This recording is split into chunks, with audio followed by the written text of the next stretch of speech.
Bom, meus irmãos amados e queridos, como a irmã anunciou, eu também vou abrir aqui a palavra de Deus no Evangelho de Mateus, capítulo 5, o Sermão da Montanha.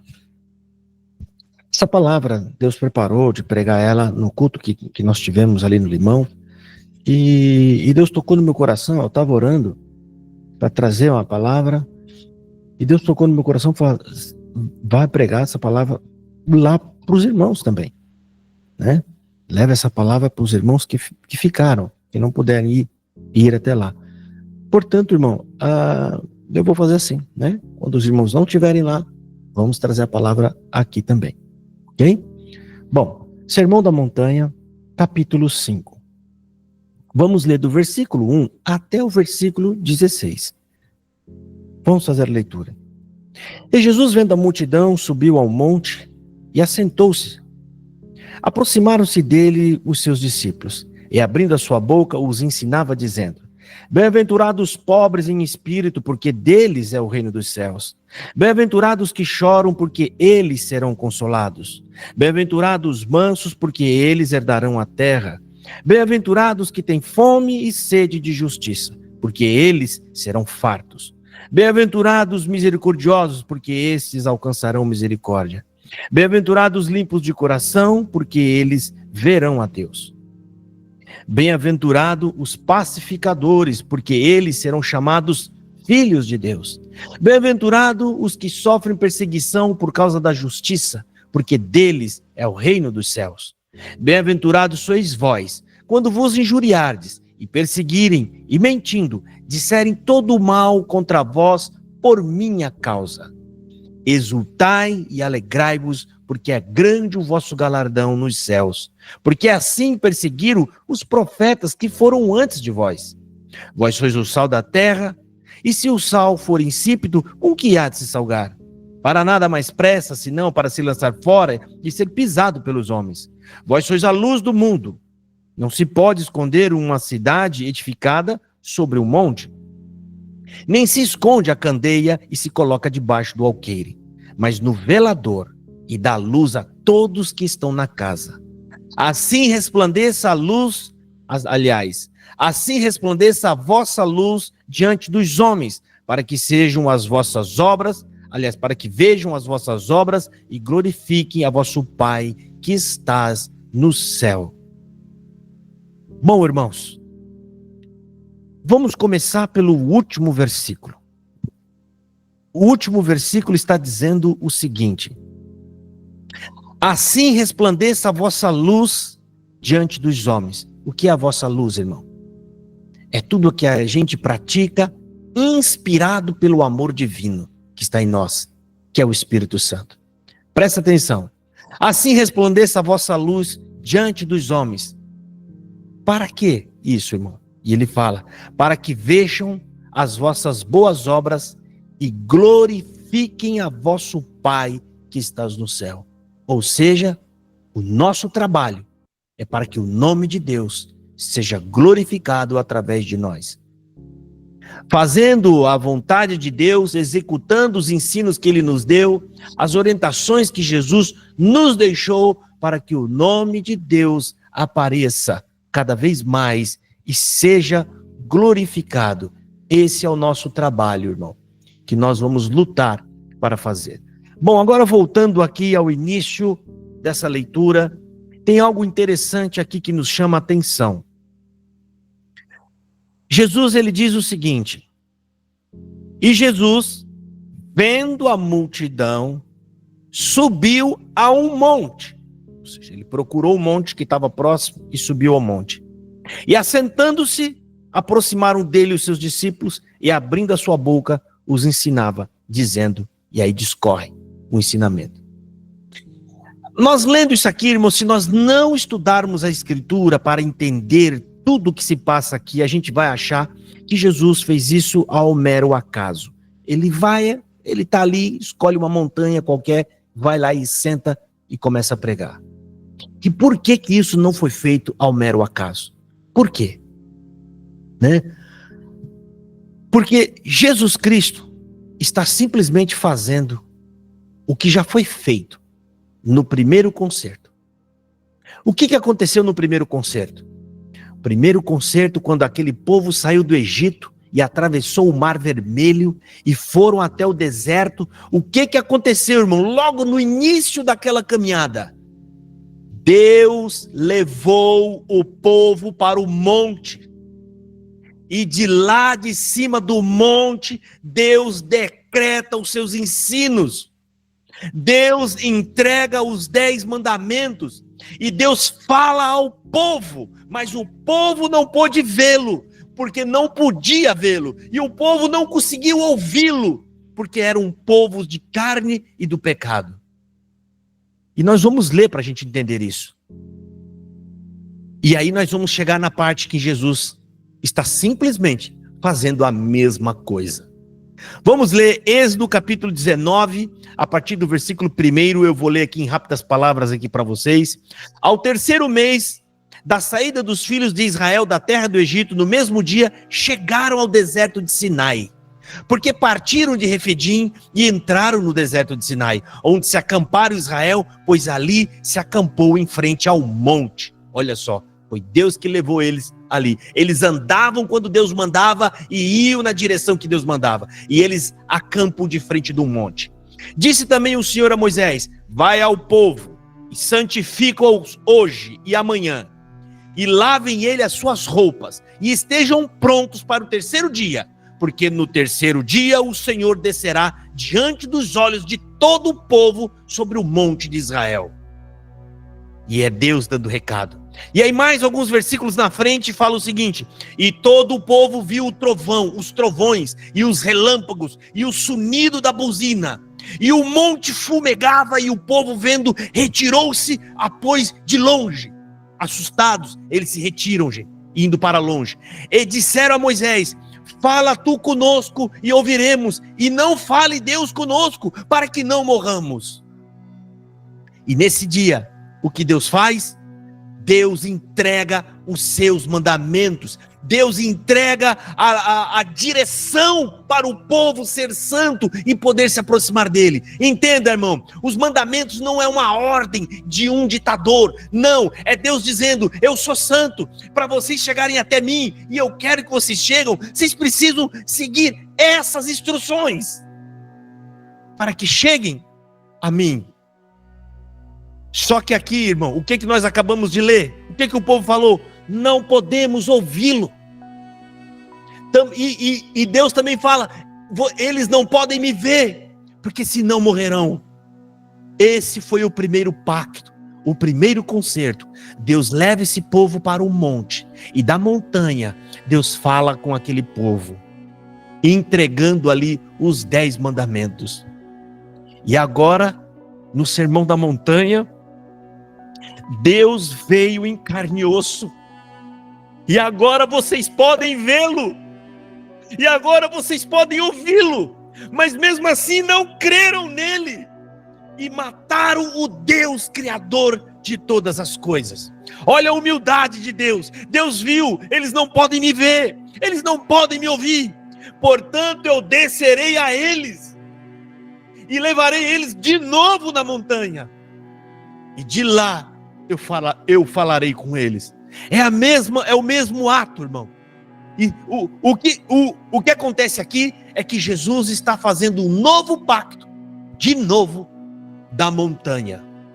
Jesus leva eles à montanha, assim como Deus chamou o povo ao monte, falando com eles e fazendo o seu pacto. Jesus Cristo está fazendo a mesma coisa, levando o povo até a montanha.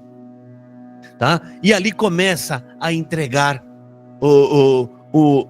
a sua espécie de, como é que fala? O seu decreto sobre o que é o reino e sobre quem são essas pessoas que vão ocupar o reino, né? O sermão tem por base uma pergunta, irmão, e a pergunta é: quem pertence ao reino?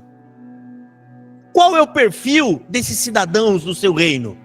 Jesus está falando e ensinando para eles quem é as pessoas, o perfil das pessoas que entrarão no seu reino. Se prepare, irmão, porque o que nós vamos ver aqui é Jesus fazendo uma exortação e onde nenhum de nós se enquadra. Nenhum de nós. Jesus apresenta o perfil dos cidadãos do seu reino, né? Buscando quem é que pode se encaixar aqui. Exemplo, os pobres de espíritos, porque deles é o reino do céu. Quem é o pobre de espírito, irmão? É aquele que verdadeiramente é sem orgulho, não tem soberba em nenhum momento da sua vida. Aqui quando fala, irmão, está falando da vida integral da pessoa, a vida dela do começo ao fim. Aqui está falando, quem é o pobre de espírito? É a pessoa que não é cheia de si, ela não é cheia de orgulho, ela não tem soberba, ela não é a pessoa de autoconfiança, ela é a pessoa que confia unicamente em Deus. Quem são os que choram? Porque serão consolados. São aqueles que sofreram por Deus, aquela pessoa que é justa e que sofre por conta dos injustos. E depois ele fala os mansos, porque os mansos herdarão a terra. Quem são esses mansos? O mansos é o reflexo, irmão. Aqui mostra o perfil de um homem humilde e gentil, que está sempre pronto a abraçar. Aí depois fala aqui, aqueles que têm fome e sede de justiça. Quem é essas pessoas que têm fome e sede de justiça? Entenda que o perfil que Jesus está apresentando é um perfil de uma pessoa sem ele, é uma pessoa pelas suas próprias obras. São essas as obras que Jesus está falando que você precisa ter para que você possa entrar no reino. Quem é aquele que tem fome e sede de justiça? É uma pessoa que é justa e foi injustiçado. Alguém de nós aqui é justo? Vocês entenderam que Jesus está falando dele mesmo? Ele é manso, ele sofreu injustiça, ele não merecia a morte, né? A herança, irmão, a mansidão, aquele que tem fome e sede, ele tem fome e sede porque fizeram uma injustiça. Tudo que nós merecemos, tudo que vier sobre nós, nós merecemos. Nós merecemos, porque está escrito lá em Lucas capítulo 23, versículo 41, e nós, na verdade, com justiça, o bandido na cruz, com justiça, porque recebemos o que nossos feitos mereciam, mas este nenhum mal fez. Aí ele diz a Jesus, Senhor, lembra-te de mim quando entrar no teu reino? E Jesus disse, em verdade te digo que ainda hoje estarás comigo no paraíso. Eu pergunto para a igreja que está ouvindo essa palavra hoje, esse bandido era manso? Esse bandido porventura tinha fome e sede de justiça? Era um homem justo? Porventura esse homem era pobre de espírito? Não se enquadrou em nada disso, mas ele creu em Jesus Cristo como seu único e suficiente Salvador. O que essa mensagem está passando, Jesus está mostrando o que com essa mensagem? Ele está querendo dizer, nenhum de vocês estão aptos a entrar no reino. Ninguém de vocês vai entrar. A pergunta que deveriam ter feito ali era, Senhor, eu não sou manso, eu não sou justo, então como é que eu posso entrar? E a resposta é, você vai entrar através de mim. Eu sou a propiciação para limpá-los de todo pecado. Eu sou a porta que dá acesso à glória de Deus. Ninguém vai ao Pai se não for por mim. Ele falou isso diversas vezes.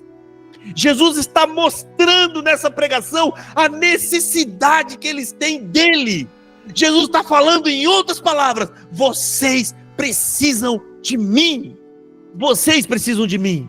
E lá está falando, bem-aventurados pacificadores, porque eles serão chamados filhos de Deus. Irmão, quem é pacificador?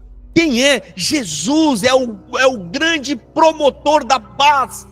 Efésios capítulo 2, porque Ele é a nossa paz, a qual de ambos os povos fez um, derrubando a parede da separação que estava no meio. Jesus é a nossa paz, é Ele o pacificador, que a Bíblia fala, os pacificadores, porque eles serão chamados filhos de Deus. Quem é chamado de filho de Deus, irmão? Jesus. Esse sermão da montanha era para nós cair de joelhos e falar, Senhor, eu não sou membro do céu, eu não sou cidadão do reino, tem compaixão de mim, tem piedade de mim. São esses, irmão, são esses os que entrarão pela porta, aqueles que reconhecem que Jesus é o nosso Salvador. não é as pessoas que nunca pecou, não é o santo, não é aquele que anda de calça comprida, não é a irmã que nunca cortou o cabelo, não é a pessoa que não tem televisão em casa, não. Essas pessoas estão cheias de espírito, são orgulhosas, são soberbas, são arrogantes, a ponto de se acharem juízes um dos outros. Pobre de espírito, ele entende a sua fragilidade e a sua miséria, e ele cai de joelho e fala: Senhor, eu não mereço. São esses que serão justificados. Não são palavras minhas. Jesus Cristo, ele fez uma parábola exatamente para explicar isso. Jesus, quando ele está explicando o reino, ele mostra duas pessoas, dois crentes. Um está de pé, o outro não tem coragem de ficar de pé e se curvou. O que está de pé fala: Senhor, eu guardo a lei, dou o dízimo de tudo que eu tenho, eu faço isso, eu faço aquilo. E essa pessoa não está mentindo, irmão, está falando a verdade. E eu faço isso, e eu faço aquilo outro, eu congrego todo dia, eu dou o dízimo, eu ajudo o pobre, eu faço aquilo outro. E no final ele fala: e eu não sou igual a esse publicano, miserável pecador. O publicano, ele fala: é verdade, tem misericórdia de mim, que sou pecador. Jesus fala: o pecador é que foi embora aceito por Deus, porque ele confessou os seus pecados, ele creu que não tem condições. Porque quando você entender que não tem condição e que você crê em Jesus Cristo, é esse que recebe o perdão, irmão. A pessoa que acha que tem obras que pode justificá-la, eles não entenderam nada o que é graça, eles não sabem o que é vida. Eles não sabem, irmão. Graça é receber algo que você não merece. Graça é receber algo dado por amor que você não merecia. Isso que é graça.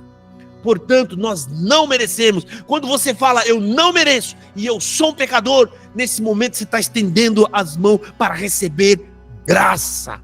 Me dá, Senhor, eu não mereço, mas tem misericórdia de mim. Eu também quero entrar no reino. E só a tua misericórdia pode me colocar lá. Jesus Cristo, irmão. E lá também fala no Sermão da Montanha: bem-aventurado os perseguidos por fazerem o bem. Irmão, quem de nós é perseguido por fazer o bem? Entenda que o que ele está falando aqui são pessoas de si mesma. Ele está apontando um cidadão pelas suas próprias obras, não um convertido. Ele está dando a ideia de um cidadão no céu sem ele. Jesus ainda está lá vivo, ele não morreu, ainda não tem a graça. E ele fala: bem-aventurados os perseguidos por fazerem o bem, porque deles é o reino do céu. Quem de nós, irmão, pode dizer que foi perseguido por fazer o bem sem conhecer Jesus? Ninguém. Mas quem foi perseguido por fazer o bem e morreu? Isaías 53 diz: mas ele foi ferido por causa das nossas transgressões e moído por causa das nossas iniquidades. O castigo que nos traz a paz estava sobre ele, e pelas suas pisaduras fomos sarados. Ele é o que sofreu injustiça, ele é que foi perseguido por fazer o bem. Nós não temos essa condição de exigir nada de Deus. Volta ao exemplo: o que aquele bandido tinha de boa obra? Para pensar. O que aquele bandido tinha de bom? Ele não era manso, não era perseguido lá por fazer o bem, foi perseguido porque fazia o mal, e foi para a cruz porque era mau, era ladrão. Sabe lá o que mais aqueles bandidos tinham feito? Mas ele encontrou a salvação quando ele creu. Este homem não é comum.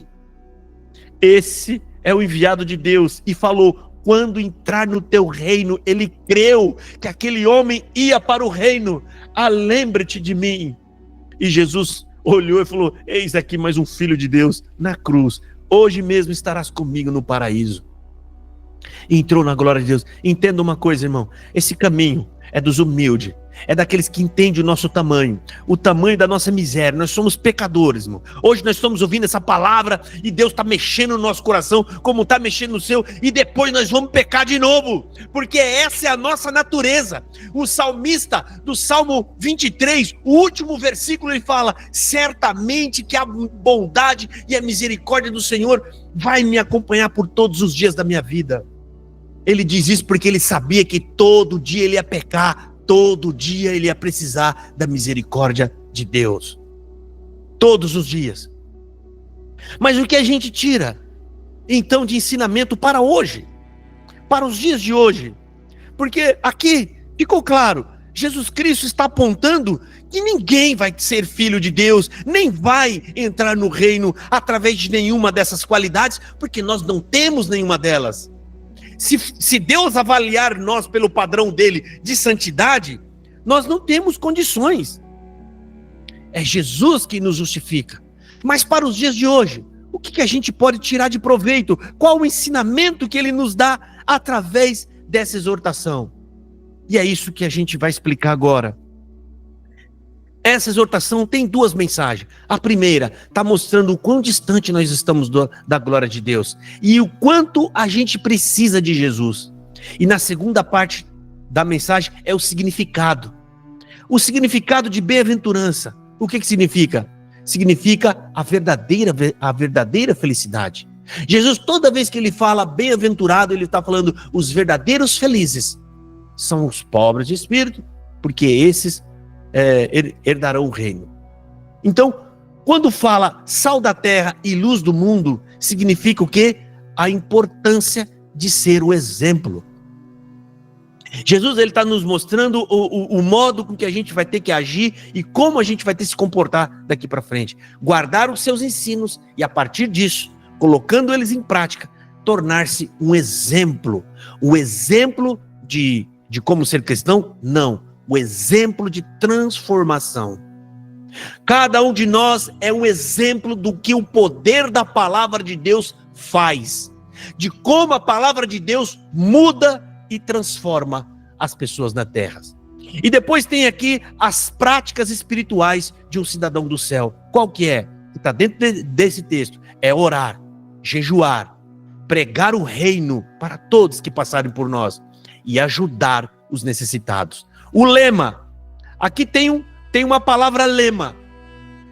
O que é? Buscar primeiramente o reino dos céus e confiança em Deus é a prioridade.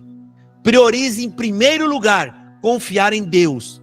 Não tema, confie em Deus, faça o que é correto, faça só aquilo que o nome de Deus possa ser glorificado. Não importa se os ventos não estejam favoráveis à sua vida, mas se você tomar uma decisão que for a correta, que for a justa e a verdadeira, você não vai passar vergonha.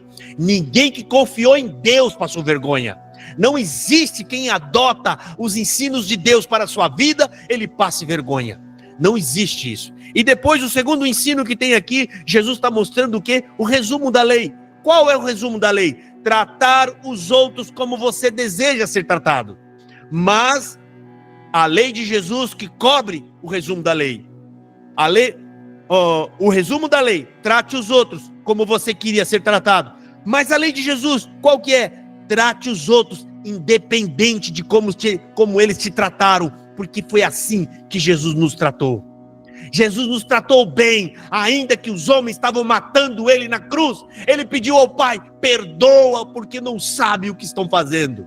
E é esse o mandamento que Jesus Cristo deixou. A lei mandou nós amar aqueles que nos amam. Jesus falou, amai a todos, ainda que não te amem, como eu fiz com vocês. Esse é o mandamento de Jesus. E depois ele está orientando aqui também a porta estreita. É uma decisão pessoal nossa. Não é fácil. O caminho do reino nem sempre será fácil. Mas pode ter certeza de uma coisa. Deus vai te ajudar. Vai te dar força. E ainda que você passe por grandes tribulações e grandes sofrimentos, aqueles que estão pelo caminho, eles sabem, um dia tudo isso acaba.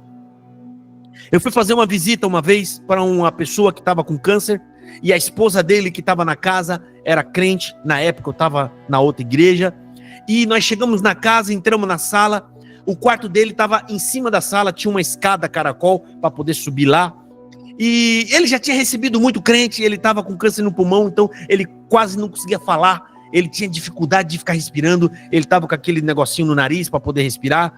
E ele, quando nós entrou, o filho desceu, já dando o recado do pai dele, falou, o pai não quer ver ninguém, porque ele não aguenta, ele não quer falar com mais ninguém. E aí eu só falei com a esposa dele, né, ali naquela hora eu senti que eu estava ali por Deus, pelo Espírito Santo, e eu comecei a falar algumas coisas, e aquilo chamou a atenção dele que estava lá em cima. Ele percebeu que aquela visita não era normal, não era igual às outras, e ele falou, o menino desceu de novo, falou, mãe, o pai está mandando subir, o pai está mandando esse irmão subir lá para falar com ele. E quando subiu lá, irmão, quando é por Deus, não vai ter profetada, não vai ter profetada dizendo, fique em paz que você vai sair dessa cama. Não, irmão, o que Deus mandou falar Deus mandou a última vez que o evangelista vem até você. Tá doendo agora? Tá ruim aí? Se você partir sem Cristo, vai ficar pior onde você tá. Você vai querer voltar para a terra com 10 cânceres igual esse aí. Porque a Bíblia fala que lá, o lugar que está esperando os que não crê, o fogo nunca apaga e o bicho não morre.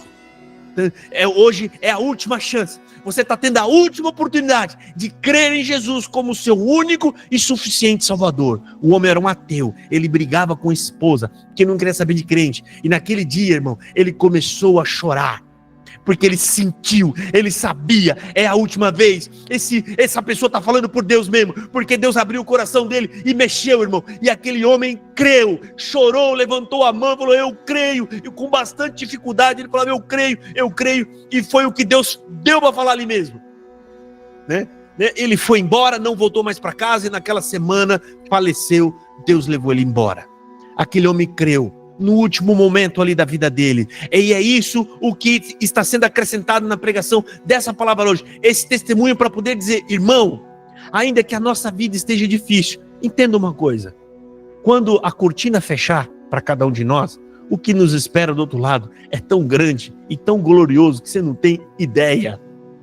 A gente não pode imaginar. O apóstolo Paulo viu tudo em revelação e falou, é inefável, não dá para falar. Porque, irmão, entenda, se Deus deu o mais precioso que está na glória dele, que é o próprio Filho, o que você acha que ele não vai dar para nós, irmão? O que você acha que não está esperando por nós em sua glória?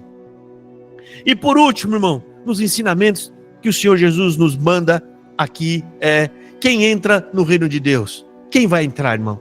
Todos aqueles que amam Jesus e guardam os seus ensinamentos. Aqueles que creram nele de verdade e que a partir de agora decidiram segui-lo. Agora você vai pautar a sua vida em Jesus. Vou fazer o máximo que eu puder agradar. Você não precisa ser perfeito, irmão. Ninguém vai ser. Você só precisa ser esforçado. Se esforça, ame Jesus. Entregue um pouco da sua vida para ele, porque ele entregou toda a vida dele por você e por mim, irmão. E o que ele pede? Me amem. E amem uns aos outros, como eu vos amei. Essa é a mensagem que o Senhor Jesus está mandando por essa palavra, por essa parte que ficou registrada. E aqui, irmão, nenhum de nós pode chegar no reino da glória pelos os nossos próprios méritos. Ninguém de nós é manso, nenhum de nós tem fome e sede de justiça, porque todos nós somos pecadores e merecemos tudo que vier sobre nós que não seja bom. A gente merece. Se você não recebe todo o mal do mundo, é porque Deus tem piedade e compaixão de nós e não permite. Como está lá no Salmo 24. No Salmo 24, irmão, eu sempre lembro dele. Ali Deus está falando o seguinte: eu fiz a terra, eu fiz tudo que está na terra, toda a sua plenitude e todo mundo que está de pé na terra. Aí ele faz uma pergunta retórica: quem é que pode subir no meu santo monte? O que Deus está querendo dizer? Ele está falando o seguinte: eu fiz tudo. Ou seja, eu que construí a terra, fiz vocês e coloquei em cima da terra. Ou seja, quem é digno de vir ao meu santo monte? Ninguém de vocês. Ninguém de vocês tem condição de si próprio, pelos seus próprios méritos, de subir no meu santo monte. Ninguém, irmão. Ninguém de nós é limpo de mão. Todos nós temos culpa de alguma coisa errada que já fizemos. Ninguém de nós é puro de coração, porque tudo que é mais perverso, que nós não temos coragem de contar nem para o nosso melhor amigo, está guardado no mais profundo do nosso coração. Segredo é o nome que a gente dá para aquilo que está errado e a gente esconde no fundo do nosso coração. Mas nesse momento em que Deus está falando isso, e os céus estão atônitos, todo mundo quieto, há um grande silêncio no céu, ninguém abre a boca, e de repente, ao longe, vem caminhando um, vem andando um, e quanto mais ele anda, maior ele é, a gente vai percebendo que ele é grande. Ninguém se moveu do seu lugar, mas de repente vem subindo um, e ele vem tão grande, que alguém grita: levante os portões, levante os umbrais da porta, porque ele é grande. Quem é esse que vem vindo aí? E alguém responde: esse é o Rei da Glória, ele vai subindo o santo monte do Senhor, irmão, porque ele é puro de coração, limpo de mão. E ele vai subindo lá por nós, irmão. Ele está subindo lá para nos representar. E depois dele subirá um povo e uma multidão que foi limpo e lavado pelo sangue dele, irmão. Limpo e purificado pelo sangue dele. E somos cada um de nós, irmão. Cada um de nós que tem a marca do Cordeiro na nossa testa, que é a marca do sangue do Filho de Deus. Portanto, irmão, nunca se julgue alguma coisa, nunca se julgue especial, se esconda atrás de Jesus. Como que a gente faça isso? A gente só se esconde atrás dele quando a gente confessa: eu sou miserável de um pecador, eu não tenho boas obras, as obras que eu faço boas são o Espírito Santo que faz em mim. Se eu perder o Espírito Santo, eu me torno como qualquer outra pessoa do mundo. Eu vou me tornar como qualquer um deles, porque até as nossas obras boas são do Espírito, não são nossas. Por isso que toda a honra e toda a glória, irmão, é dada unicamente a Deus e a mais ninguém. Quando a igreja entrar, irmão, na glória de Deus, que os anjos veem a igreja entrando com vestes brancas, que significa lavadas, limpinhas pelo sangue do Cordeiro, eles vão ver a igreja e vão olhar para Deus e falar: salvação de Deus. O que eles estão falando? Foi Deus quem salvou esse povo.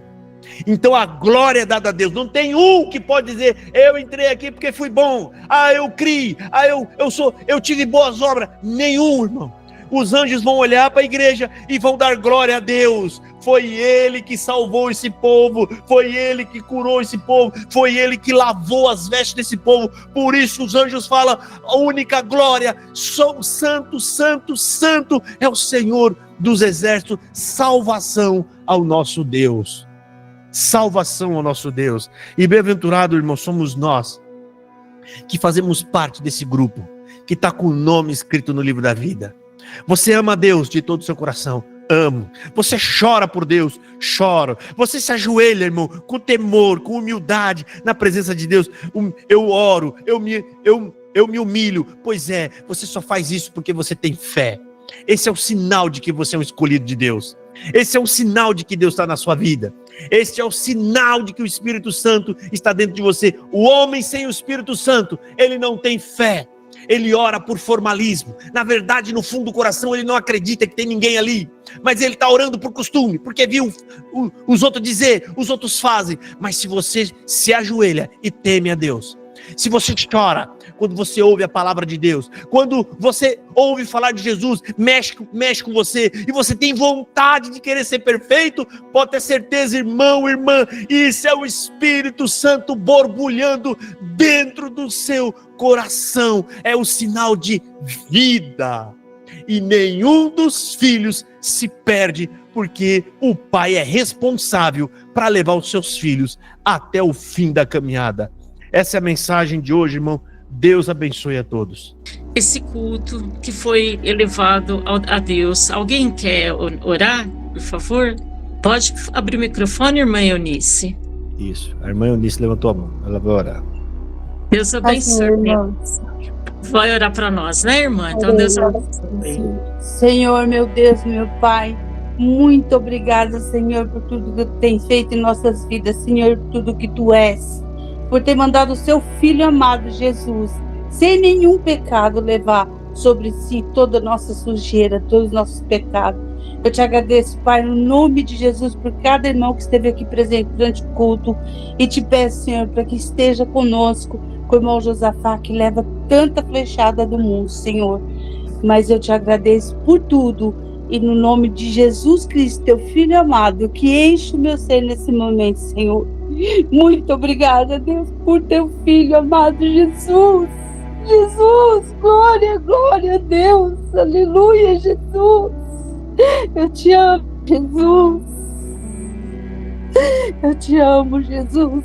Muito obrigada, Senhor, por tudo. Eu não merecia nada disso, mas o Senhor nos fez merecedor, porque tu és grande. Amém. Eu te agradeço, Deus, por tudo. Amém.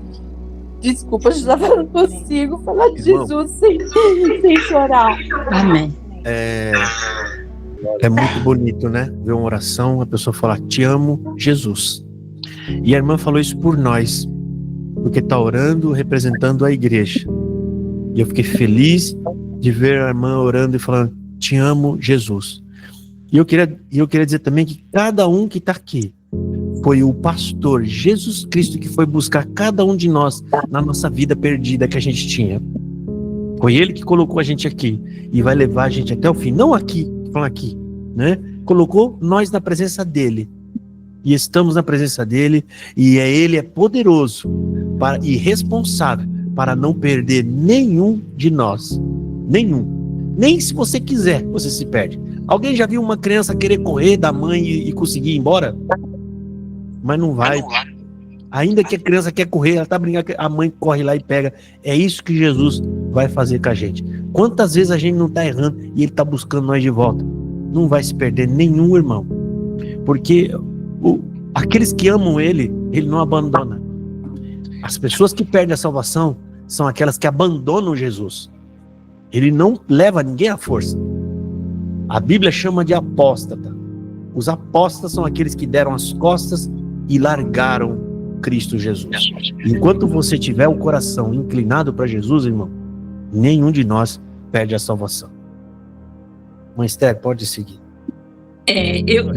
Maravilhosa a oração da nossa irmã, tão pequenininha, e foi isso que a gente precisava. Irmãos, eu quero que vocês todos peguem o exemplo da irmã Eunice e orem, abra sua boca em oração, porque a oração do agradecimento é uma oração pequenininha, e como ela orou de tão profundo sentimento, todos nós nos emocionamos. Então, Deus abençoe a irmã Eunice, que todos também consigamos abrir a nossa boca em oração, principalmente essa agora do fim, né, que é do agradecimento. Eu conto com a colaboração de todos vocês para os próximos cultos, tá bom? Então, eu vou devolver a palavra para o nosso irmão Josafá, para ele trazer a bênção apostólica. Tem a palavra, irmão Josafá. Amém. Eu agradeço a presença de cada um de vocês. Só para lembrar vocês, irmãos, agora nós vamos ficar com os cultos fixos ali no bairro do Limão. Vai ser todo segundo domingo do mês. Faça um esforço, mesmo que vocês estão longe, mas vocês já sabem qual que é o calendário. Todo segundo domingo de cada mês, para vocês estarem ali. Gente, eu tô vendo, é Deus que está trabalhando, tá? Nós estávamos preocupados em pagar aluguel. O Samuel Trevisan entregou o prédio ali para nós, né? Então a gente quer manter ali, gente, para pelo menos não vai ser uma igreja com cultos frequentes igual tem as outras, porque a gente tem receio daquela lavagem cerebral. A gente precisa ouvir, a gente precisa adorar a Deus, ouvir as instruções, e também temos que voltar para a nossa vida. A gente tem outras rotinas. Você tem que estar aos finais de semana próximo dos seus amigos, dos seus parentes, porque você hoje é a pessoa mais importante nesse meio, porque você que está regando, é quem está carregando a semente. Então, se o Espírito Santo vai usar alguém, é você que ele vai usar. Então, a gente tem que ir para o meio dos nossos familiares, a gente tem que participar do Natal daqueles amigos que chamam a gente tem que participar daquela festa de aniversário que o outro que chama, e aí a gente vai ter uma vez no mês, vamos lá adorar a Deus, né? Tomar a ceia também quando for o momento de tomar a ceia, tá? E Deus vai abençoar. Eu acredito, irmão, por Deus, que vai crescer muito aquilo ali. Vai crescer muito, porque o projeto que a gente tem, ele é bom.